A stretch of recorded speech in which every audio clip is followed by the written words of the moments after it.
也是睡个好，各种解说两句话合你做参考。解说，解文说理。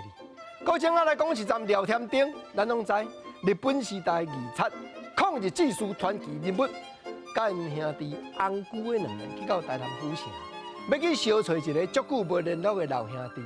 原来地方的路麻角头叫做店啊，结果去到店啊门口口呢，店啊家企图咧吐讲，哦，添顶翁姑的什么风飞来，翁姑的很甲闹开。看你这个清茶嘛，知影无啥物好羹饭通好食，所以吼，唔好安尼架气筒做行情。等下头壳摇的讲，好，我安尼架一支气筒，就是惊人笑讲吼，我已经3顿无食，结果互你看出。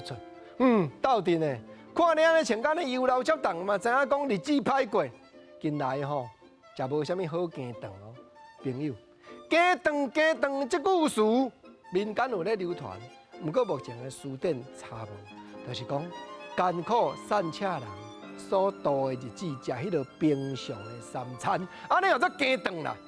结果等下听到安尼尔讲对啦，本来我阁想要品一个讲，添顶翁姑的什么风飞来，互我请，迄句互我请还未讲出来，就恨互你甲我消风闹开啊！啊无，咱斗阵的吼，真人不说假话啦，有淡薄仔来招咧无？有淡薄仔来当倒咧无？吼，这句当倒，原来民间有咧流传，不过书店差无呢。当倒，原来有人讲当西，因为最近人间较暗，你若一条啊来互我发挥一下，互我监督一下，我就较好过啦吼。翁姑啊，人饮200出来，讲好啦，永远互你请，但是开我的啦。等下钱啉咧，要去款车草尔，添顶甲叫讲斗阵的。我知影讲你饿肚啦，不过吼，先互我了解关心一下。